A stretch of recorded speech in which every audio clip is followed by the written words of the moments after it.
हृदयज्योतला नुकतीच 7 वर्ष पूर्ण होत आहेत. हृदयज्योत सुरू केली तेव्हा कुठली ध्येय स्वप्न घेऊन सुरुवात केली, आज आपण कोणत्या टप्प्यावर पोहोचलो आहोत आणि भविष्यात आपल्याला काय काय ध्येय गाठायची आहेत, या सगळ्याचा एक आढावा घेण्यासाठी ही सुरुवात केली आहे.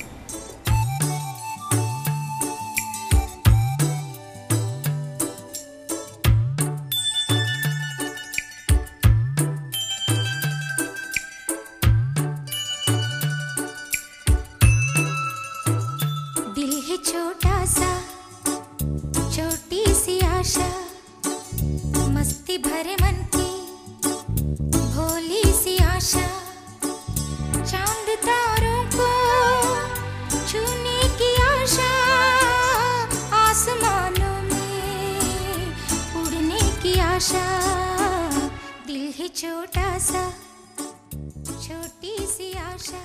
हृदयज्योत परिवार या ट्रस्टतर्फे जन्मापासूनच असलेल्या हृदयदोषांसंदर्भात काम केलं जातं. हे काम प्रामुख्याने 4 प्रकारे केलं जातं. एक म्हणजे हृदयदोष असणाऱ्या मुलांच्या पालकांना मार्गदर्शन करणं. दुसरं म्हणजे हृदय शस्त्रक्रियेसाठी आर्थिक मदत मिळवण्याबाबतची आवश्यक ती सर्व माहिती देणं. तिसरं म्हणजे बाळाची शस्त्रक्रिया होईपर्यंत त्या कुटुंबाला मानसिक आधार व सर्वतोपरी मदत करणं. आणि सगळ्यात महत्त्वाचं म्हणजे हृदयदोषांबद्दल गावोगावी जाऊन जनजागृती करणं. नमस्कार सगळ्यांना. आज आपण इथे जमलो आहोत ते मी 6 वर्षापासून गेले हृदयदोषावर काम करते. हृदयदोष हे आपण फक्त एवढंच तुम्हाला माहिती असेल की छातीत कळ येणं वगैरे, मुंग्या येणं, ह्या अशा गोष्टी, पण ह्याच्या वेगळं सुद्धा आणखीन बऱ्याच गोष्टी असतात. इथं जसं तुम्ही पाहिलं असेल जन्मजात असणारे दोष म्हणजे बाळ जन्माला येतानाच त्याच्या हृदयामध्ये अनेक दोष तयार होतात पोटात असताना, आणि दुसरे असतात जन्मानंतर होणारे रोग. हृदय दोष आणि हृदय रोग असे 2 त्याचे प्रकार पडतात. तर आज आपण फक्त माहिती घेणार आहोत हृदय दोषाची, म्हणजे बाळाला जेव्हा पोटात असताना जन्मतः हृदयाचे जे आजार होतात, दोष होतात, छिद्र असणं वगैरे प्रकारचे, तर त्याच्याबद्दल आज आपण ही सगळी माहिती घेणार आहोत. त्याच्यासाठी आज आपण इथे जमलेलो आहोत. हृदयदोषांबद्दल काम करताना अनेकदा जाणवतं की हृदयाबद्दलचे काही प्रश्न खरोखरच हृदयाला भिडणारे असतात. त्यामुळं मनात एक गमतीशीर विचार येऊन गेला की हृदय स्वतःची गोष्ट सांगू लागलं तर. मी हृदय. माझ्याबद्दलच्या कल्पना जितके लोक तितक्या वेगळ्या. कवी वगैरे मंडळी मला भावनांशी जोडतात. डॉक्टरांसाठी मी एक जादूचा पंप आहे. आणि फिल्मवाले तर जाऊ द्या, तो त्यांचं तर माझ्याशिवाय पानही हलणार नाही. आवाज ओळखीचा आहे ना? ह्या आवाजाच्या तालाचा आणि जगण्याच्या तालाचा डायरेक्ट संबंध असतो. सध्यापुरतं भावना आणि हृदय यांचा संबंध बाजूला ठेवूयात आणि मी एक जादूचा पंप कसा आहे ते थोडक्यात बघूयात. मी म्हणजे जरा गुंतागुंतीचं प्रकरण बरं का. रक्तवाहिन्या, झडपा, फुफ्फुस, शुद्ध अशुद्ध रक्त, एक ना अनेक गोष्टी. पण सोप्या भाषेत सांगायचं म्हटलं तर समजा एक दुमजली घर आहे. खाली 2 खोल्या आणि त्याच्या वरती 2 खोल्या. घराला असणाऱ्या भिंती, पाणी वाहणारे पाईप आणि वीज वाहणाऱ्या वायरी, म्हणजे घराची प्लंबिंग आणि इलेक्ट्रिकल सिस्टीम. अशाच दुमजली घरासारखा मी. मला पण असेच 4 कप्पे असतात. पण डाव्या आणि उजव्या कप्प्यांमध्ये पक्की भिंत असते आणि त्यामुळे डाव्या आणि उजव्या कप्प्यात देण्या घेण्याचे व्यवहार नसतात. माझी प्लंबिंग सिस्टीम म्हणजे माझ्या रक्तवाहिन्या आणि इलेक्ट्रिकल सिस्टीममुळे मी धडधडत राहतो. माझ्या वरच्या उजव्या कप्प्यात पूर्ण शरीराकडून अशुद्ध रक्त पाठवलं जातं. ते मी पंप करून फुफ्फुसांकडे पाठवतो. फुफ्फुस त्यातला कार्बन डायऑक्साईड शोषून घेतात, त्यात ऑक्सिजन मिसळतात आणि ज्याला शुद्ध म्हणतात ते रक्त परत माझ्या डाव्या कप्प्यात येतं, वरच्या डाव्या कप्प्यात. मग ते मी खालच्या डाव्या कप्प्यात पाठवून परत सगळ्या शरीराकडे पाठवतो. अशा प्रकारे मी ही काळजी घेतो की शुद्ध आणि अशुद्ध रक्त एकमेकात अजिबात मिसळू नये. आता बघा बरं का, पाण्याचे पाईप आणि विजेच्या वायरींना घरामध्ये फिट करण्याचं काम घर बांधताना पण करता येतं आणि घर पूर्ण बांधून झाल्यानंतर देखील. पण माझ्या धमन्या, रोहिण्या, झडपा, भिंती एकदा का तयार झाल्या की झाल्या. म्हणजे बाळ आईच्या पोटात असतानाच. बाळाचा जन्म होण्याआधीच मी पूर्ण तयार झालेला असतो. तेव्हाच माझे ठोके देखील ऐकू येतात. पण कधी कधी काय होतं की बाळाच्या शरीरात मी तयार होत असतानाच काही गडबडी होतात, बिघाड होतात. मग सुरू होतात काही प्रश्न, ज्यांना जन्मजात हृदय दोष असं म्हणतात. हे दोष अनेक प्रकारचे असतात. कधी कधी अनेक दोष एकत्र पण असतात. ह्यामुळं काय होतं की शुद्ध आणि अशुद्ध रक्त एकमेकात मिसळतं. फुफ्फुसांवर खूप खूप ताण येतो. शरीरात रक्त पुरवठा अनियमित होतो आणि त्याची लक्षणं बाळात दिसायला लागतात. पण थांबा हो. अहो टेन्शन घेऊ नका. अहो मी टेन्शन घेत नाही, तुम्ही का घेता? या झालेल्या गडबडी नीट होऊ शकतात. अहो इतके डॉक्टर आहेत, सध्याचं प्रगत विज्ञान आहे. बघा बरं का, असं स्वतःचं स्वतः कोणीही म्हणणार नाही. जर मी बिघडलेलो असलो तर योग्य मार्गावर आणणं तुमच्याच हातात आहे. तसंच तुमच्या बाळाचं पुढचं आयुष्य पण. कंजेनेटल हार्ट डिफेक्ट म्हणजे बाळाला जन्मताच असलेला हृदयाचा आजार. मी आपण बघतो की 6 बोटं असू शकतात एखाद्याला, एखाद्याचा डोळा तिरळा असू शकतो. तसं हृदयामध्ये झालेलं मॅन्युफॅक्चरिंग डिफेक्ट याला आपण कंजेनेटल हार्ट डिसीज म्हणतो. म्हणजे याच्यामध्ये 2 कप्प्यांमध्ये छिद्र असणं किंवा एखादा व्हॉल्वच नसणं किंवा एखादी झडप नसणं आणि त्याच्यामुळे हृदयाचा एखादा कप्पाच नसणं, हृदयाच्या रक्तवाहिन्या उलट्या सुलट्या झालेल्या असणं, त्या एकमेकांना चिकटल्या असणं. तर अशा प्रकारचे ज्याला आम्ही मेकॅनिकल हार्ट डिफेक्ट म्हणतो, तर अशा प्रकारचे हे हार्टचे विकार लहान मुलांमध्ये असतात. आपल्या बाळाला PDA म्हणजे पेटंट डक्टस आर्टेरिओसिस असा आजार आहे. हृदयातून 2 महारोहिण्या निघतात, एक शुद्ध रक्त घेऊन जाणारी आणि एक अशुद्ध रक्त घेऊन जाणारी. या दोन्हीमध्ये एक कनेक्शन असतं बाळ पोटात असताना, आणि पहिला श्वास घेतल्याबरोबर ते कनेक्शन बंद व्हायला पाहिजे, पण ते बंद झालेलं नाही, म्हणून त्याला PDA असं म्हणतात. एखाद्या बाळाला जर कंजेनायटल हार्ट डिसीज असेल तर त्याला कुठल्या सिस्टीमचा आजार झाला ह्याच्यावरून त्याचे लक्षणं ठरत असतात. पण बहुतांशी सगळ्या आयांना लगेच कळतं की हे बाळ जास्त वेळा श्वास घेते, त्याचं पोट असं हपका मारल्यासारखं, पोट भात्यासारखं हलतंय, अशी सर्वात कॉमन तक्रार असते. त्यांना मुख्यत्वे करून लक्षणं अशी दिसतात की एक तर ब्ल्यू बेबीज म्हणतो आपण, त्यांना निळेपणा असणे, त्यांचे ओठ, जीभ, नखं ही निळी दिसतात. बाळांना श्वास घ्यायला त्रास होतो, त्यांचे श्वासाची गती खूप जास्त असते आणि त्यांना दूध पितानासुद्धा त्रास होतो. मुलं व्यवस्थित दूध घेत नाहीत, त्यांना घाम येतो, कपाळावर घामाचे थेंब दिसतात आपल्याला.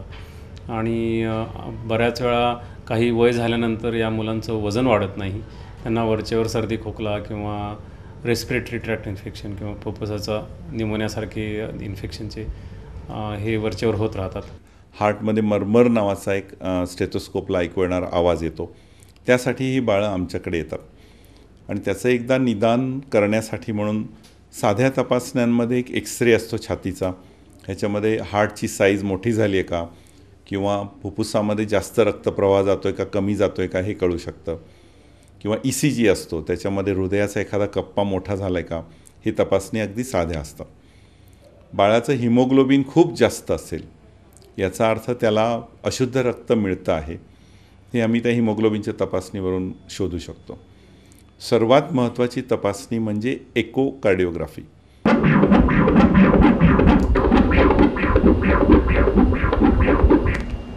ह्याच्यामध्ये आपण सोनोग्राफी कशी करतो तपासणीमध्ये गरोदरपणामध्ये, तशी बाळाच्या हृदयाची ती सोनोग्राफी आहे. यामध्ये जसं काही आपण हृदयाच्या आत डोकावून बघतो, कप्पे दिसतात, झडपा दिसतात, इकडनं तिकडे जाणारा रक्तप्रवाह दिसतो आणि मग त्याच्यातून आपण बाळाचं पक्क निदान कुठल्या प्रकारचा आजार आहे हा जवळजवळ 100% खात्रीने आपण या एको कलर डॉपलर या टेस्टनी करू शकतो. त्याच्या वरच्या पडद्यात हृदयाचे 4 कप्पे असतात ना, वरच्या 2 कप्प्यात छोटासा तो पडदा वाढायचा राहिलाय, पण तो मनाने वाढणार नाही. तो अशा ठिकाणी आहे की त्याला तो आपल्याला बंद करावा लागेल. एखाद्याला हृदयाचा आजार असेल जन्मतःच तर औषधं वगैरे पहिल्यांदा दिली जातात. एकही औषध असं नाही आहे की ज्याच्यामुळे तो दोष दूर होऊ शकेल. कारण 6 बोटं आहे, तर 6वं बोट काय औषधांनी विरघळत नाही कधी, किंवा डोळा तिरळा आहे तो बरोबर होऊ शकत नाही. पण त्या दोषामुळे बाळाला जो त्रास होतो आहे, त्याला दम लागतो आहे, त्याच्या छातीमध्ये पाणी साठतं आहे, किंवा त्याचं अशुद्ध रक्त खूप जास्त झालेलं आहे, या सगळ्या गोष्टींना कंट्रोल करायला म्हणून ती औषधं असतात. ही औषधं मग फक्त बाळाची लक्षणं ही बरी करतात, त्याला वारंवार न्यूमोनिया होऊ देत नाहीत वगैरे, अशा प्रकारची औषधं असतात. राहता राहिले 2 ट्रीटमेंट्स पुढच्या असतात. त्या म्हणजे एक डिव्हाइस क्लोजर म्हणतात, की ज्याच्यामध्ये ऑपरेशन न करता मांडीच्या व्हेनमधून काही बटनासारखे डिव्हायसेस हे होल्समध्ये पाठवले जातात, की तिथे एक छिद्र आहे, ते छिद्र तिथे बरोबर जाऊन त्या डिव्हाइसनी बंद करता येतं. ASD, VSD, PDA, कोऑक्टेशन ह्यासारखे जे कॉमन आजार आहेत ते मात्र हल्ली संपूर्णपणे ह्या बलूनच्या ट्रीटमेंटद्वारे किंवा डिव्हाइसद्वारे बरे करता येतात. जास्त कॉम्प्लेक्स जे आजार असतात त्यांना मात्र ऑपरेशनचीच जरुरी पडते. अर्थात ऑपरेशन्स हा गेली 40 वर्ष चालत आलेला प्रकार आहे. डिव्हाइस वगैरे आत्ता गेले 4-5-6 वर्षामध्ये आलेले आहेत. तर ऑपरेशन्स हा खात्रीशीर उपाय इतके वर्ष चालू आहे. आणि होल्सचं छिद्राचं ऑपरेशन करणं, किंवा एक जी झडप उघडत नाही ती पूर्ण ओपन करणं, किंवा अशुद्ध रक्तप्रवाह जो शरीरामध्ये बाहेर पडतो आहे तो योग्य ठिकाणी डायव्हर्ट करणं, या सर्व प्रकारची ऑपरेशन्स ही ओपन हार्ट ऑपरेशन्स या पेशंट्समध्ये केली जातात. जे वेगवेगळ्या प्रकारचे हृदयाचे विकार असतात, तर जवळजवळ मी सांगेन की 90% जास्त यातले दोष आहेत ते आयदर शस्त्रक्रियेद्वारे, किंवा काही वेळेला आम्ही बलून किंवा डिव्हाइस किंवा स्टेंट्स अशा वेगवेगळ्या प्रकारचे उपचार आम्ही वापरतो, आणि त्यातले 90% दोष आमचे पूर्णपणे बरे होण्यासारखे दोष असतात. वेगवेगळ्या रिसर्चमधून किंवा संशोधनातून दिसतं की अशा बाळांचे ऑपरेशन्स योग्य वेळी लहानपणीच, म्हणजे अक्षरशः 10 दिवसाचे, 15 दिवसाचे, 1 महिन्याचे असताना झाले तरच त्यांना भविष्यामध्ये काही त्रास होत नाही, किंवा भविष्यामध्ये त्यांचं आयुष्य चांगलं राहतं. त्यामुळे बाळ लहान आहे म्हणून तुम्ही कधी वाट पाहू नये. एकदा निदान झालं किंवा तुम्हाला थोडी शंका आली की बाळाला असा आजार असू शकतो, तर योग्य त्या तपासण्या करून योग्य तो सल्ला घेणं जरुरी आहे. हे बघा, तिच्या हृदयाच्या 2 कप्प्यांच्या मध्ये जे पडदा असतो त्या पडद्याला खूप मोठं छिद्र आहे, आणि तिच्या हृदयाची एक मोठी रक्तवाहिनी असते. रक्तवाहिनी पण थोडी बारीक झाली, तर तिचं लवकरात तिला आता ॲक्च्युली दम पण खूप लागला आहे, कारण तिचं ते फुफ्फुसातलं प्रेशर जास्त वाढलेलं आहे. तिचं लवकरात लवकर ऑपरेशन करून ते होल बंद करायला पाहिजे. मी कुटुंबातल्या सगळ्याच व्यक्तींना ऑपरेशन, लहान बाळाचं, ओपन हार्ट, डिव्हाइस, खर्च हे कोणालाच नको असतं. खरं म्हणजे कोणीही असं म्हणत नाही की बाबा आमचं ऑपरेशन करा वगैरे. त्यामुळे मग असा एखादा सल्ला येतो की नाही आपण आयुर्वेदिक ट्रीटमेंट घेऊ, आपण होमिओपॅथिक ट्रीटमेंट घेऊ, आपण बाकी काहीतरी वेगळं अल्टरनेटिव्ह ट्रीटमेंट करू. तर मला असं वाटतं की ह्याच्याकडे पूर्ण डोळे उघडे ठेवून बघण्याची जरुरी आहे की कुठल्याही औषधांनी, कुठल्याही पथीतल्या औषधांनी असलेलं छिद्र बंद होऊ शकत नाही.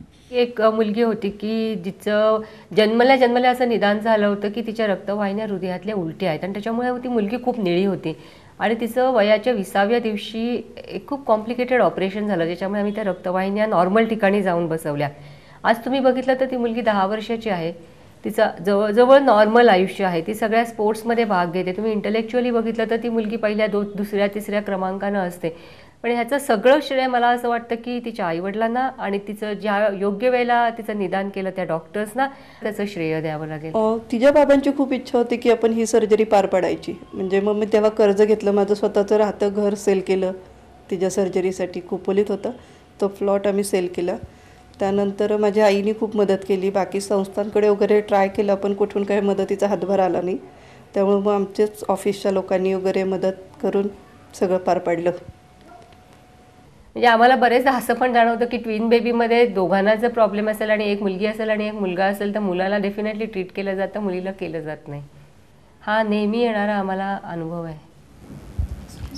स्टार्टिंग में तो जब ये इसका जन्म हुआ तभी हमें बहुत बुरा लगा था, क्योंकि डाउन्स का प्रॉब्लम था. फिर वो तो सवाल ही नहीं उठता लड़की या लड़का, लेकिन बच्चे तो बच्चे ही होते हैं, वो नॉर्मल हो या एबनॉर्मल. इसलिए मैं तो कहूँगी कि जो भी बच्चा हो, जैसा भी भगवान ने दिया है तो उसे ठीक ठीक करना ही है अगर किसी को प्रॉब्लम है तो। 1000 बाळं जन्माला आली तर 8 बाळांना हृदयाचा आजार असणार आहे. आणि आपल्या देशामध्ये तर 1000 बाळं कशी एका दिवसात सहज जन्माला येत असतील बहुतेक. त्यामुळे आपल्याला वाटतं त्याच्यापेक्षा हा आजार जास्त प्रमाणात ॲक्च्युली आहे आपल्याकडे.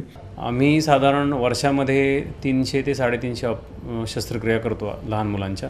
त्याच्यामध्ये खूप लहान मुलं म्हणजे 3 महिन्याच्या आतली मुलं जवळजवळ 100 ते 150 तरी असतात की ज्यांना निदान झाल्या झाल्या लगेचच शस्त्रक्रियेची जरूर लागते.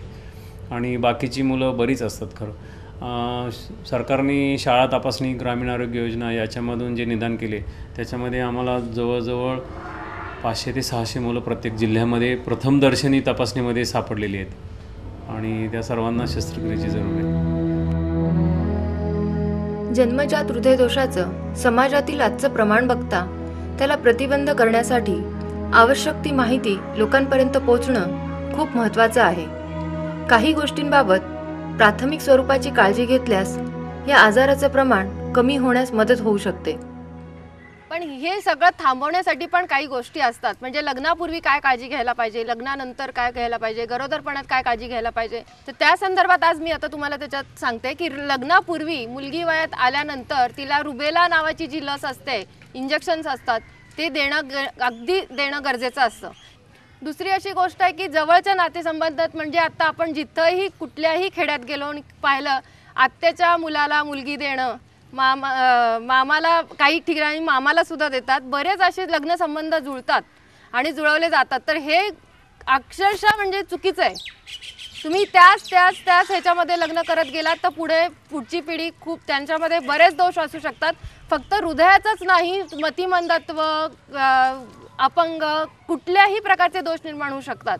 म्हणून इथून पुढे तरी निदान तुम्ही लक्षात घ्या की नात्यातल्या नात्यात लग्न केव्हाही टाळायला पाहिजे. हा जो सगळा एफर्ट आहे तो आईवडिलांनी किंवा त्यांना ज्याला मी प्रायमरी केअर पीडियाट्रिशियन्स किंवा प्रॅक्टिशनर्स म्हणतो, या सगळ्यांनी करणं खूप महत्त्वाचं आहे. आणि ह्याची माहिती खूप कमी लोकांना असते आणि त्याच्यामुळे या मुलांचं एक्झॅक्टली डायग्नोसिस काय, त्यांचं काय करता येईल आणि त्याच्यामुळे या मिसकन्सेप्शन्स त्यातनं निर्माण होतात, त्या खूप पद्धतीच्या असतात. कारण जेव्हा मी आत्ता पेरिफेरीला जातो तेव्हा मी पेरिफेरीला जातो म्हणून काही मुलं फक्त इकोकार्डिओग्राफी करण्यासाठी तिथे येतात की हे डॉक्टर इथं येतात. कदाचित मी सातारमध्येच प्रॅक्टिस करत असतो किंवा मोठ्या शहरात प्रॅक्टिस करत असतो तर ती मुलं माझ्यापर्यंत पोचली नसती. मग ह्याच काही समाजसेवी संस्था काम करणाऱ्या किंवा आता मी बारामती भागात काम करताना ज्योती माझ्यावर काम करते, ज्योती मुंगसेंसारख्या, मग ह्यांची खूप मदत होते. मग ह्या वेळेला होतं काय, ज्योती जर माझ्यावर असेल तर मी डायग्नोसिस करून ज्योतीला सांगतो आणि मग सगळं पुढचं काम त्यांना काउन्सिलिंग करायचं, काय करायचं हे करतो. मग खूप सोपं होतं. हे फक्त डॉक्टरनं सांगणं ह्यात खूप आता लोकांची शंका, यांना ह्यातून पैसे मिळत असतील का, यांना काय यांचे काही पर्सनल इंटरेस्ट असतील का, ह्याच्यापेक्षा जर समाजातल्याच पुढं येऊन जर कोणी काम केलं तर ते खूप सोपं होईल. आणि मग एक चांगला डॉक्टर आणि एक असा चांगला काउन्सिलर, एक चांगली टीम आणि त्यांना अटॅच असणारं एक चांगलं हृदय ऑपरेशन करणारं एक चांगलं कार्डियक सेंटर, ही संकल्पना मला खूप छान आवडते. काही अगदी जुजबी गोष्टी असतात ज्या तुम्ही करायला पाहिजे असतात. त्याच्यामध्ये बघा आता हृदयशोध पुस्तिक आहे, त्याच्यामध्ये तुम्हाला सगळी माहिती दिलेली आहे, आजाराबद्दलची पण माहिती आहे, काय काय आजार कसं असतो. आता तुमचं ऑपरेशन करणार म्हणजे काय करणार हे पण याच्यामध्ये आहे लिहिलेलं. तसंच कुठल्या गोष्टी लागतात हे बघा. आता एक साधारण एक विनंती अर्ज लागतो. विनंती अर्ज म्हणजे काय,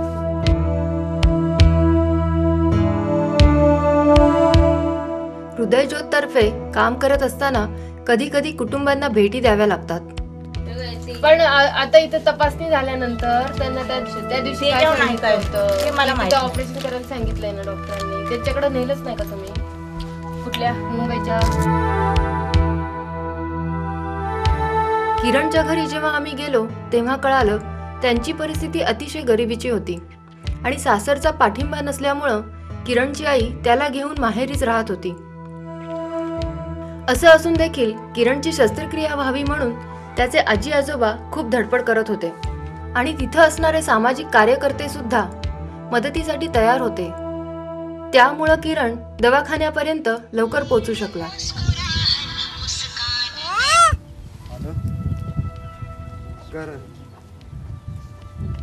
हॅलो,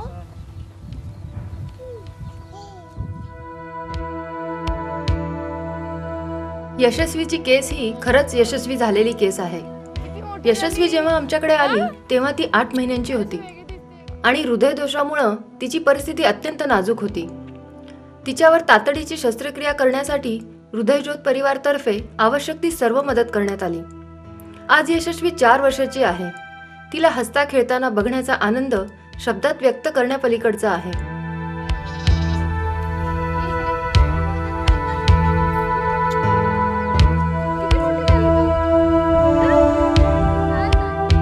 म्हणून वाटतं की आपल्या बाळाला बरं करण्यासाठी सर्वात महत्त्वाची गोष्ट म्हणजे पालकांची इच्छाशक्ती व कुटुंबाचे सहकार्य हेच आहे.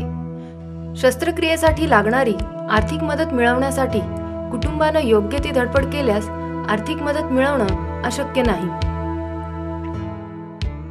ही अगदी म्हणजे खेडेगावातील लोकांसाठी उपयुक्त अशी आम्ही ही हृदयज्योत पुस्तिका तयार केलेली आहे आणि प्रत्येक जो पेशंट आमच्या जवळ येतो त्याला ही आम्ही माहितीपत्रक म्हणून देतो.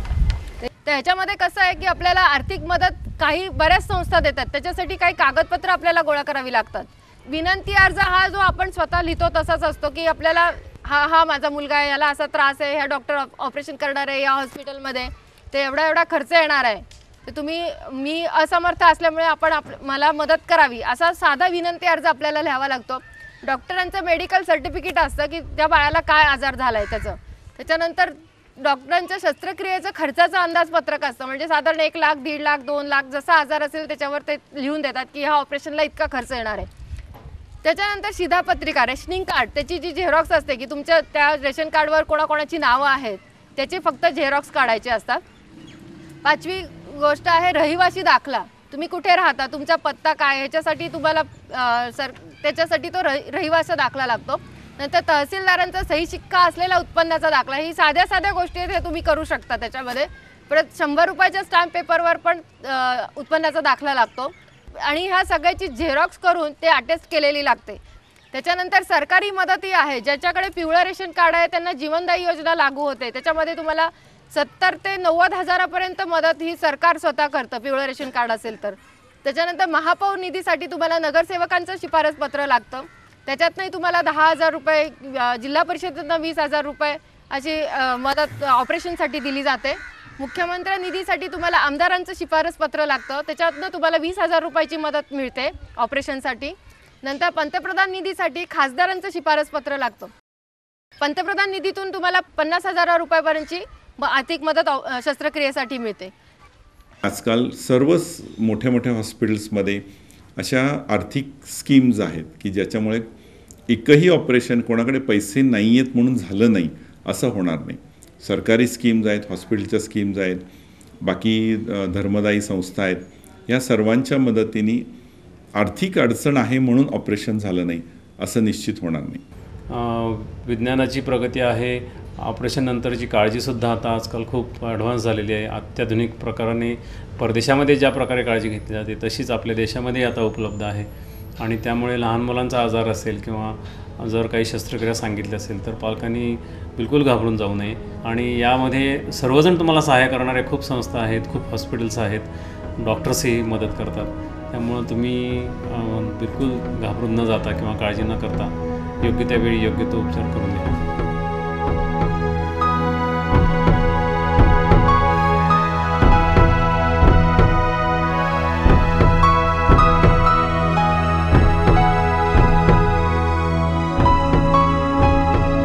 डॉक्टरांच्या सल्ल्यानुसार लहान वयात शस्त्रक्रिया होणं खूप गरजेचं आहे. त्यामुळं मूल पुढे पूर्णपणे सामान्य आयुष्य जगू शकतं. शस्त्रक्रिया होऊ शकणाऱ्या मुलांवर वेळीच उपचार केले नाहीत तर काही वेळा आजार वाढत जाऊन ती दगावू शकतात. अशा अनेक व्यक्ती आहेत ज्यांची लहानपणी शस्त्रक्रिया होऊ शकली नाही. अशा व्यक्तींना मोठेपणी अनेक त्रासांना तोंड द्यावं लागतं. नजरेला समोर दिसत नसलं तरी शरीर आतून कमकुवत झालेलं असतं.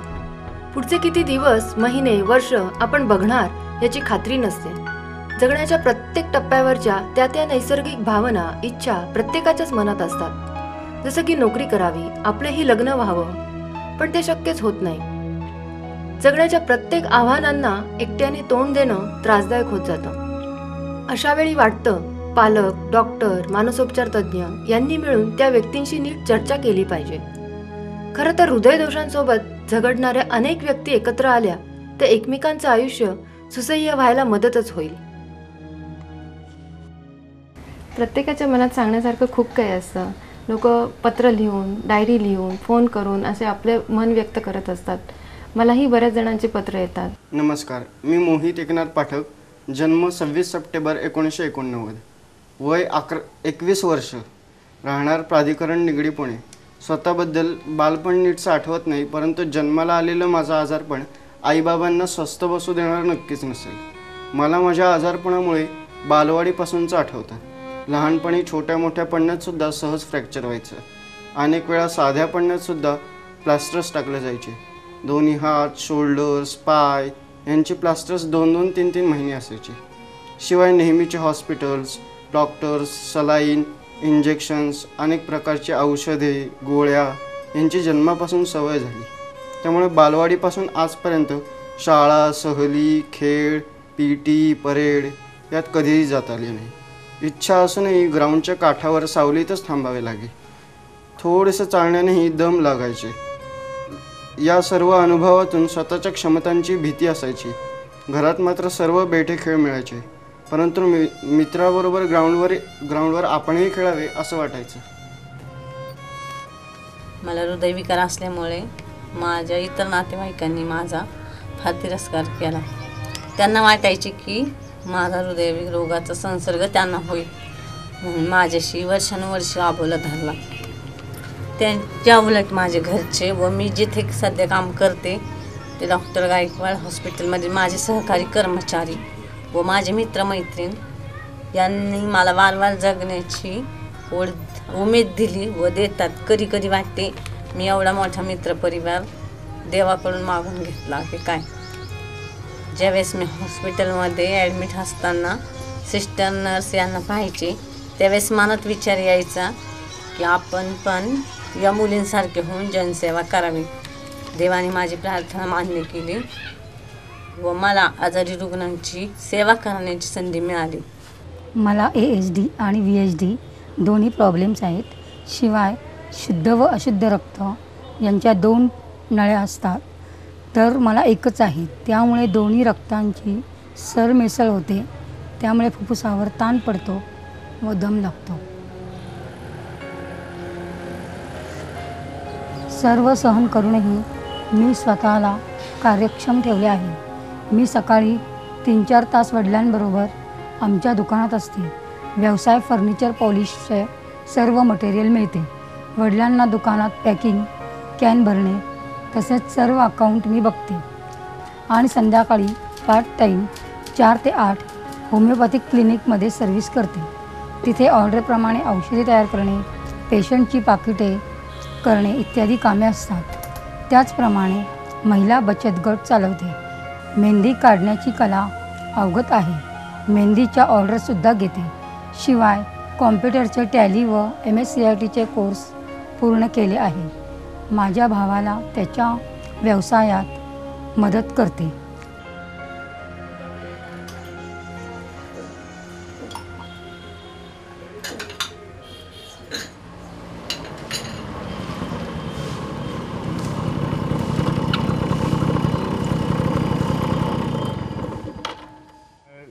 सगळे लहान मुलं असे सायकल वगैरे खेळायची इकडं. मला सायकल काही येत नव्हती आणि जरी सायकलचा बॅलन्स जमला तरी चढावर पायडल मारणं मला अशक्य होतं आणखी दम लागायचा. मग ती असंच शिकत मग थोडंसं धाडस वाढवत पाय पुरायला लागले, उंची वाढली म्हणून थोडंसं ह्या गाडीवर सुद्धा धाडस केलं आणि ती शिकलो आणि तो फार मोठा बेनिफिट आहे मला. आपला मोहित गाडी चालवायला शिकलेला आहे ते बघून मग आम्हाला जो आनंद झाला की आपली मुलं ही परिस्थितीनुसार, गरजेनुसार काय काय स्वतः निर्णय घेऊ शकतात, चांगले निर्णय घेऊ शकतात. चालण्याच्याच गणिताने त्याने जगायचं ठरवलं असतं तर त्याच्या आयुष्याला खूप म्हणजे उंबरठ्याच्या बाहेर सगळ्या मर्यादाच होत्या. ते आपण फक्त कर्तव्य करायचं. ही आपली मुलगी आहे, तिचा द्वेष कधी करायचं नाही. तुला आजार आहे, तू अशी तशी असं म्हणायचं नाही कधी. ही माझी फार सुंदर मुलगी आहे आणि तिने फार आयुष्य जगावं हीच इच्छा आहे माझी. कोण किती जागणार आहे कोणालाच माहीत नाही, पण किती जागणार आहे आणि कसं जागला ह्याला जास्त महत्त्व आहे. ते एक पिक्चर मला डायलॉग आहे ना, जिंदगी लंबी नाही काय म्हणतात का, बडी होणीची आहे, असं काहीतरी आहे तसं. म्हणजे जे काय आहे ते आपल्या मुठीत यावं. तिला सर्वसाधारण मुलांसारखंच मी जास्तीत जास्त वागणूक दिली, कारण तिला असं वेगळं वाटायला नको आपण आणि वेगळं आहोत, आणि बाकीच्या पण भावंडांना मग असं वाटणार ना की ही आपल्याबरोबर सारखी नाही आहे. आणि कधी कधी तर इतके सिरियस व्हायचे की हॉस्पिटलमध्ये नेईपर्यंत राहील का नाही अशा प्रकारची लक्षणं दिसायची. आणि तो एक 5-6 वर्षाचा काळ असा गेला की तो म्हणजे सगळ्याच फॅमिलीला इतकं ट्रॉमॅटिक होतं, तिला स्वतःलाही होतं. ज्योती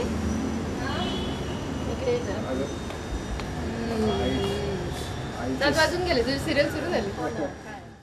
मी ज्योती मुंगसे, जन्मतः हृदयदोषाने ग्रासलेली.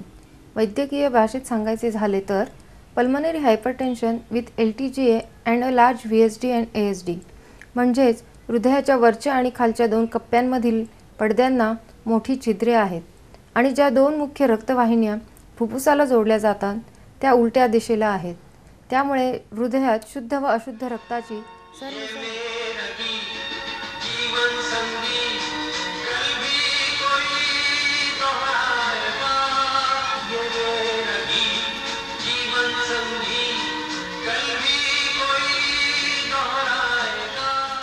सुरुवातीला खरं बरेच दिवस मला काही एवढं सुचत नव्हतं की आपण कशा प्रकारे काम सुरू केलं पाहिजे. पण जेव्हा मी स्वतःवर लेख लिहिला स्वतःच्या अनुभवांवर आणि तो पेपरमधनं छापून आल्यानंतर लोकांनी खूपच प्रतिसाद दिला. आणि मग पेपरमधनं फोन वाचल्यानंतर फोन पण बरेच आले. त्याच्यातून मग कळायला लागले की आपल्यासारखेच अनेक रुग्ण आहेत की ज्यांना असा त्रास आहे. जोपर्यंत मी पेपरमध्ये लिहिलं नव्हतं तोपर्यंत मला असं वाटायचं की मला स्वतःला एकटीलाच असा त्रास आहे. मग असं वाटायला लागलं की आपण यांच्यासाठी काहीतरी केलं पाहिजे. आपल्याला त्रास होतोय पण सगळ्यांनी जर संघटित झालं, एकमेकांना साथ देत देत जर आपण पुढे गेलं तर एकमेकांनाही त्याची साथ होईल आणि आणखीन हृदय रुग्णांसाठी आपण काहीतरी करू शकू असा विश्वास वाटायला लागला. त्यातून मग हृदयज्योतची स्थापना केली.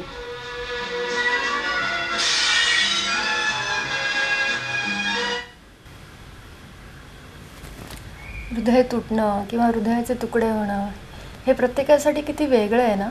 आणि ज्यांना हृदयदोष आहे त्यांच्यासाठी तर हे फारच वेगळं आहे.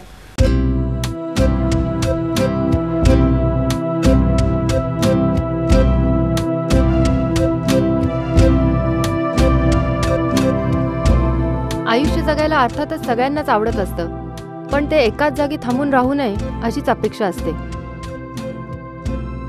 रोज नवीन त्रास झाला तरी मला कधी कधी आनंदच होतो, कारण काहीही न घडण्यापेक्षा आयुष्यात काहीतरी घडतंय ही भावना सुखावणारी असते. ती आश्वासन देते की हळूहळू का होईना आयुष्य पुढे सरकतं आहे. जिंदगी और मौत ऊपर वाले के हाथ है शहापना, से ना तो आप बदल सकते हैं ना मैं. हम सब तो रंगमंच की कठपुतलियां हैं जिनकी डोर ऊपर वाले की उंगलियों में बंधी है. अब कौन कैसे उठेगा ये कोई नहीं बता सकता है. माझी आणि मृत्यूची जन्मापासूनची सोबत आहे. जीवनाच्या प्रत्येक वळणावर कधी मी त्याला तर कधी तो मला भेटत राहिला. एकदा त्याने विचारले, येशील माझ्याबरोबर माझ्या दुनियेत? मी म्हणाले, आलेच आहे या वाटेवर तर थोडी वाट चालील म्हणते. खजील होऊन मृत्यू निघून गेला. जाताना म्हणाला, मी परत येईन. मी म्हणाले, खुशाल ये.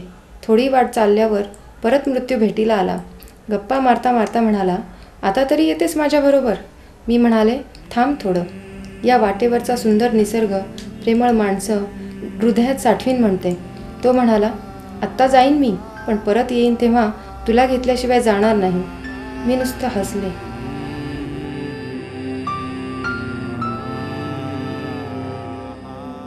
आज 7 वर्षांनी मागं वळून पाहताना आपण टाकलेलं पहिलं पाऊल किती योग्य होतं ते आजपर्यंत कुटुंब, नातेवाईक, मित्रमैत्रिणी, समाज यांनी पदोपदी साथ देऊन दाखवून दिलं आहे.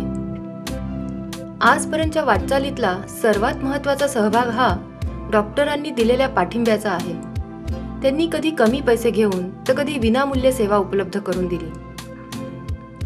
डॉक्टर श्रीराम लागू व दीपा लागू यांच्यासारख्या अनेक मान्यवरांनी आर्थिक मदतीबरोबरच पाठीवर शाबासकी देत पुढील कार्याला प्रोत्साहन दिलं. असं असलं तरी अजून ही कामाची सुरुवातच आहे असं मला वाटतं. तसं पाहिलं तर या कामाची व्याप्ती खूपच मोठी आहे आणि अजून खूप जास्त काम करण्याची गरज आहे. हृदयदोषांबद्दल इतकी जनजागृती करायला हवी की अगदी खेड्यापाड्यातील मुलंही योग्य वेळेत तज्ज्ञ डॉक्टरांपर्यंत पोचायला हवीत. त्याचबरोबर असंही वाटतं की कधीही बरं न होणाऱ्या रुग्णांना स्वावलंबी होण्यासाठीचं व्यासपीठ उपलब्ध व्हायला हवं. एकूणच सामाजिक आणि सरकारी अनास्था मोठ्या प्रमाणावर दिसते. खरं तर सार्वजनिक आरोग्य सेवेनंच हे काम करणं आवश्यक आहे. एकीकडं आजचं वास्तव बघता हे शब्द ही स्वप्न खूपच मोठी वाटतात, तर दुसरीकडं हृदयदोषांसोबत जगणाऱ्या मुलांना होणारा त्रास पाहिला की जीव कासावीस होतो. त्याबरोबरच जाणीवही होते की आपण कुठं कुठं पुरं पडणार आहोत. असं असलं तरी मी हे काम चालूच ठेवणार आहे, अगदी माझ्या हृदयाच्या शेवटच्या ठोक्यापर्यंत.